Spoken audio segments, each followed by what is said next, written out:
Ladies and gentlemen, please welcome from Oklahoma, Governor Kevin Stitt.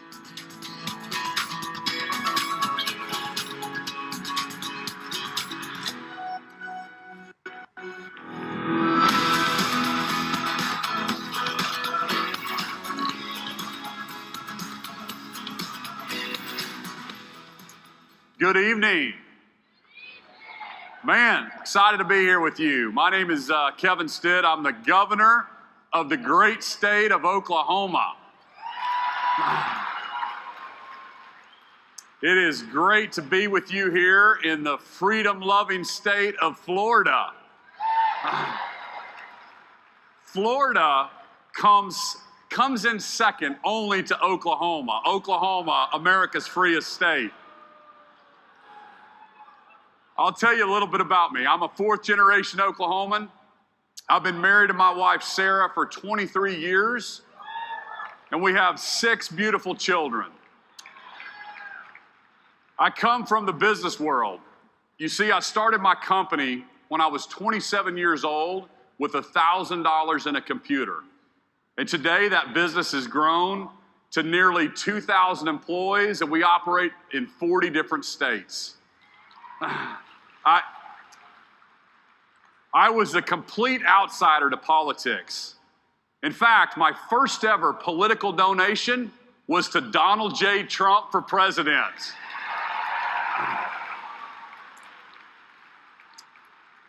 But when I traveled to other parts of the country for business, I noticed a kind of optimism and pride that I felt was lacking in my state. And then I watched Donald J. Trump, a businessman and an outsider, win in 2016, and I was inspired. So I threw my hat in the ring, and 3 years later, I'm so proud of the progress my state has made. And the rest of the country is starting to take notice of the great state of Oklahoma. You know, over the last year, 24,000 freedom-loving Americans have moved to the Sooner State. While blue-led states like California, Michigan, and even my neighbor to the north in Kansas saw population declines. We know this is due to the nationwide exodus from liberal lockdown states. You know, across the country, huge numbers of Americans are moving to states that value freedom and trust their citizens to make choices for themselves. People are sick and tired of the never-ending mandates. Red states like mine have been safe havens from the far left in Washington. Right now, our national economy is struggling with 40-year highs in inflation, but in Oklahoma, it's a different story. We have more people employed in the workforce than ever before in the history of our state. Unemployment is down to just 2.3%. It's the third lowest in the nation. We have the fourth largest savings account ever in our state history. Fourth highest in the nation. It's the largest it's ever been in our history. Last year, we made record investments in education while also cutting taxes for every single Oklahoman.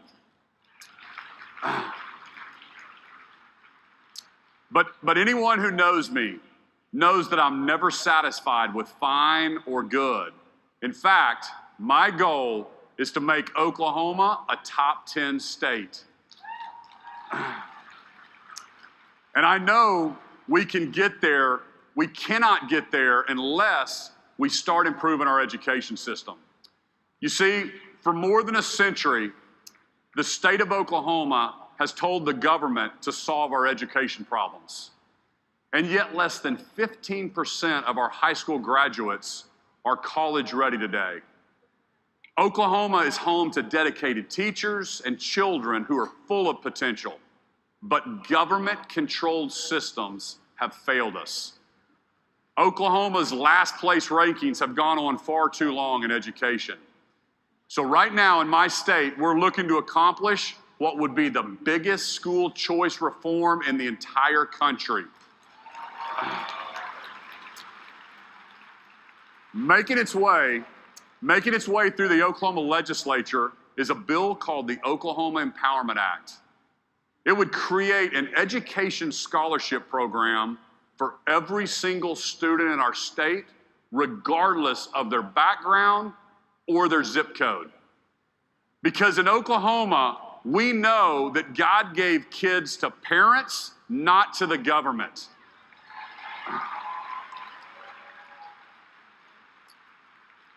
We know that when you fund students, not systems, when you put parents in charge, not unions, that's when kids succeed.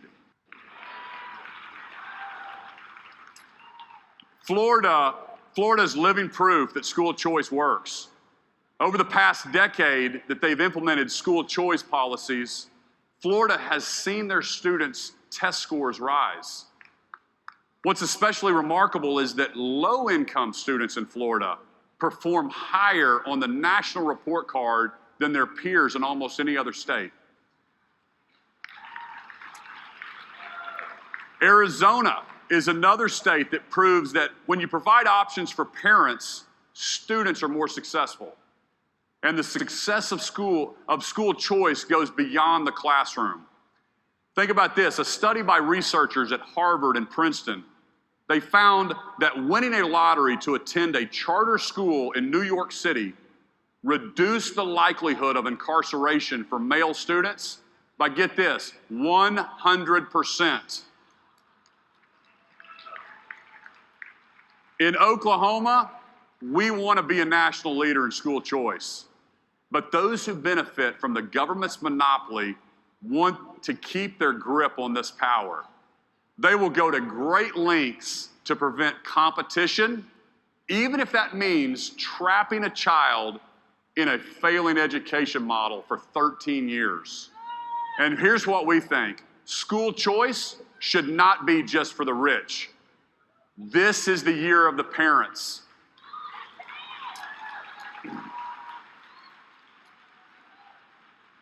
Just look at the election in Virginia. In my state, 86% of parents support creating education scholarship. This isn't controversial at all. Who should have the most say in their child's education? That's right, parents. Not governments, not unions, but parents. It's hard to believe, but it's been just over a year President Biden has been in office. For conservative governors like myself, it's been one heck of a year. At every turn, this president and his liberal friends have done everything they can to strong-arm states, from unconstitutional vaccine mandates to trying to take away our Second Amendment rights, to shutting down domestic oil production and turning to Russia for oil, to telling private businesses what they can and can't do. I can promise you this, Republican governors will fight back against this federal overreach.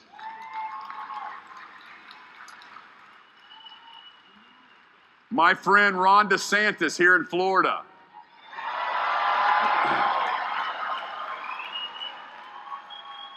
newly inaugurated Glenn Youngkin in Virginia.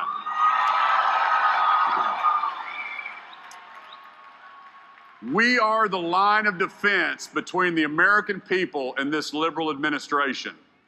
Thank you so much for having me tonight. I hope you enjoy the rest of your evening. God bless you and God bless the United States of America.